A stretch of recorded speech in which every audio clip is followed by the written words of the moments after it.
राजू एक बहुत ही जिज्ञासु लड़का था।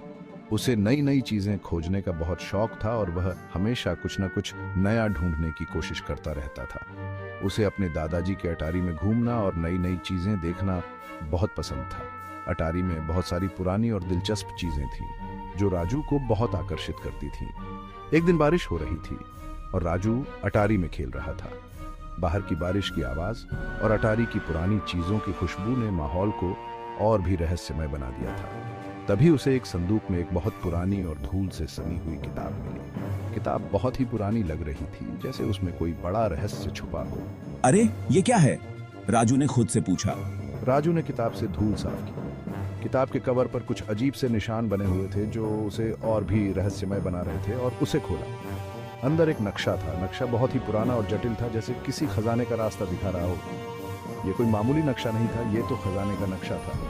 राजू की आंखें चमक उठी। नक्शे में जंगल का रास्ता दिखाया गया था जो फुसफुसाते जंगल नाम की जगह पर जाता था। ये जगह राजू ने पहले कभी नहीं सुनी थी। राजू का दिल जोर से धड़कने लगा। उसे लगा कि वह किसी बड़े रोमांचक सफर पर जाने वाला है। वो ये खबर अपने दोस्तों को बताने के लिए उतावला हो गया। असली खजाने की खोज। उसने तुरंत अपने दोस्तों को बुलाया और उन्हें किताब और नक्शा दिखाया। इससे ज्यादा रोमांचक क्या हो सकता है? दोस्तों ने भी नक्शा देखा और सब बहुत उत्साहित हो गए। अब वे सब मिलकर इस खजाने की खोज में जाने की योजना बनाने लगे। उन्होंने अपने बैग पैक किए और अगले दिन सुबह सुबह निकलने का फैसला किया। सबके मन में एक ही सवाल था, क्या वे खजाना ढूंढ पाएंगे? अगले दिन सूरज उगते ही राजू और उसके दोस्त फुसफुसाते जंगल की ओर चल पड़े। रास्ते में वे बहुत सारी चुनौतियों का सामना करने वाले थे, लेकिन उनका उत्साह कम नहीं हुआ। जंगल में घुसते ही उन्हें नक्शे के अनुसार रास्ता ढूंढना पड़ा। हर कदम पर उन्हें नए नए संकेत मिलते गए जो उन्हें खजाने के करीब ले जा रहे थे। रास्ते में उन्हें कई सुराग मिले जो उन्हें खजाने की ओर इशारा कर रहे थे। हर सुराग के साथ उनका उत्साह और बढ़ता गया। अंत में बहुत सारे रोमांचक पलों के बाद उन्होंने खजाने का संदूक ढूंढ लिया। संदूक खोलते ही उनकी आंखें चमक उठी। अंदर बहुत सारे सोने और रत्न थे। राजू और उसके दोस्तों ने अपनी मेहनत का फल पाया। वे सब बहुत खुश थे और उन्होंने इस रोमांचक सफर को कभी न भूलने का फैसला किया। खजाने के साथ वे घर लौटे और इस अद्भुत अनुभव को हमेशा के लिए अपनी यादों में संजो लिया। राजू दौड़ा हुआ अपने सबसे अच्छे दोस्तों बंटी और टीना के पास गया। बंटी एक बहादुर लड़का था जिसे रोमांच पसंद था। टीना बहुत होशियार थी और उसे पहेलियां सुलझाना बहुत पसंद था। खजाने के नक्शे के बारे में सुनकर वे दोनों बहुत ही उत्साहित हो गए। खजाने का नक्शा, ये तो कमाल होने वाला है। हमें ध्यान से प्लानिंग करनी होगी। नक्शा काफी पुराना लग रहा है। जंगल में बहुत मुश्किलें आ सकती हैं। राजू मुस्कुराया। वो जानता था कि वो अपने दोस्तों पर भरोसा कर सकता है। उन्होंने कुछ खाने पीने का सामान पैक किया और अपने इस एडवेंचरस सफर के लिए तैयार हो गए। अगली सुबह सूरज चमक रहा था। तीनों दोस्त जंगल की ओर निकल पड़े। नक्शा उन्हें एक घुमावदार रास्ते पर ले गया। उन्होंने रंग बिरंगे पक्षी और शरारती बंदर देखे। चारों तरफ जंगल की आवाजें गूंज रही थी। नक्शे में लिखा है कि हमें उस बड़े आम के पेड़ से बाएं मुड़ना है। मुझे दिख गया, इस तरफ। तीनों दोस्त फुसफुसाते जंगल में आगे बढ़ते गए। वे खजाना ढूंढने के लिए दृढ़ थे। उन्हें क्या पता था कि कोई उन्हें देख रहा है। इस जंगल में एक रहस्य छुपा था। यह जंगल जितना घना था उतना ही रहस्यमय भी। यहाँ की हर एक शाखा और पत्ता एक कहानी बयां करते थे। लेकिन इस जंगल का सबसे बड़ा रहस्य था चिंटू, एक नटखट भूत। यहाँ चिंटू नाम का एक नटखट भूत रहता था। चिंटू को शरारतें करना बहुत पसंद था।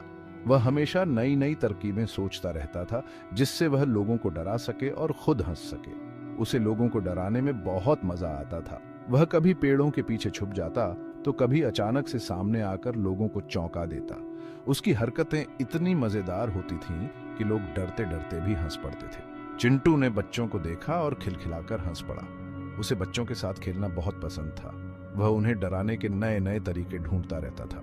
ही, अब थोड़ी मस्ती की जाए, चिंटू ने सोचा और अपनी अगली शरारत की योजना बनाने लगा। चिंटू ने पत्तों को हिलाया और अजीबोगरीब आवाजें निकाली। उसकी आवाजें इतनी डरावनी थीं कि सुनने वाले के रोंगटे खड़े हो जाते थे। बच्चे डर के मारे उछल पड़े। वे समझ नहीं पा रहे थे कि ये आवाजें कहां से आ रही हैं। उनके दिल की धड़कनें तेज हो गईं और वे एक दूसरे को देखकर सहम गए। ये क्या आवाज थी? एक बच्चे ने घबराते हुए पूछा। उसकी आवाज में डर साफ झलक रहा था। मुझे नहीं पता, पर मुझे लगता है कोई हमें देख रहा है। दूसरे बच्चे ने कहा। उसकी आंखें चारों ओर घूम रही थीं, जैसे वह किसी छुपे हुए खतरे को ढूंढ रहा हो। राजू की रीढ़ की हड्डी में सिहरन दौड़ गई। उसे ऐसा महसूस हो रहा था जैसे कोई अदृश्य शक्ति उसे देख रही हो। उसकी आंखें डर से बड़ी हो गईं और वह कांपने लगा। उसने सोचा, शायद ये तो बस हवा होगी, लेकिन उसके दिल में एक अजीब सा डर बैठ गया था। वह खुद को समझाने की कोशिश कर रहा था कि यह सब उसकी कल्पना है। वे आगे बढ़ते रहे। उन्हें इस बात का जरा भी अंदाजा नहीं था कि एक शरारती भूत उनका पीछा कर रहा है। चिंटू ने अपनी अगली शरारत की योजना बना ली थी और वह बच्चों को और भी डराने के लिए तैयार था।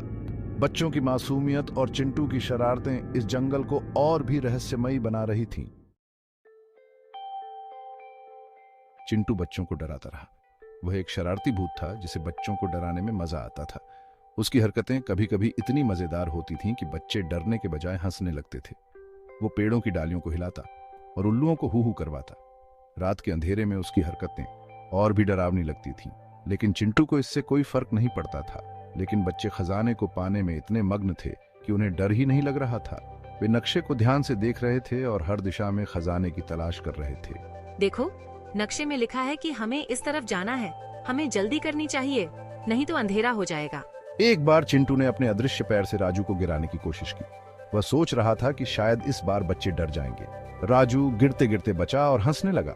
उसने सोचा कि शायद वह किसी जड़ से टकरा गया था। कौन है वहां? क्या किसी ने मुझे गिराने की कोशिश की? चिंटू हैरान रह गया। उसने सोचा कि शायद बच्चे उसे देख नहीं सकते, लेकिन राजू की प्रतिक्रिया ने उसे चौंका दिया। आज तक उससे ऐसे किसी ने बात नहीं की थी। वह सोच में पड़ गया कि क्या उसे बच्चों के सामने आना चाहिए। वो तो हमेशा लोगों को डराकर भगा देता था, लेकिन इस बार कुछ अलग था। बच्चे डरने के बजाय उत्सुक लग रहे थे। उसने खुद को दिखाने का फैसला किया। शायद यह एक नई शुरुआत हो सकती है। ये मैं हूँ चिंटू। मैं तुम्हें डराने नहीं, बल्कि दोस्ती करने आया हूँ। बच्चे एक असली भूत को देखकर दंग रह गए। उन्होंने कभी नहीं सोचा था कि वे एक भूत से मिलेंगे। लेकिन चिंटू डरावना नहीं, बल्कि मिलनसार लग रहा था। उसकी मुस्कान में एक अजीब सी मिठास थी। उसकी आंखों में शरारत झलक रही थी। बच्चों ने महसूस किया कि चिंटू उनके साथ खेलना चाहता है, न कि उन्हें डराना। धीरे धीरे बच्चों और चिंटू के बीच एक अनोखी दोस्ती पनपने लगी। वे साथ में खेलते, हंसते और एक दूसरे की मदद करते। यह एक ऐसी दोस्ती थी जो किसी ने सोची भी नहीं थी। और इस तरह जंगल में एक नई कहानी शुरू हुई, जहां एक भूत और कुछ बच्चे सबसे अच्छे दोस्त बन गए। बच्चे पहले तो चिंटू से डरे, पर चिंटू ने अपनी शरारती अदाओं से उन्हें अपना बना लिया। उसने उन्हें बताया कि वो जंगल को अपनी हथेली की तरह जानता है। उसने उन्हें खजाना ढूंढने में मदद करने की पेशकश की। मेरे पीछे आओ, मुझे एक छोटा रास्ता पता है। रास्ता उन्हें एक खुली जगह पर ले गया। बीच में एक पुरानी वीरान हवेली थी। यह डरावनी लग रही थी, पर साथ ही रोमांचक भी। यही है, खजाना अंदर छिपा है।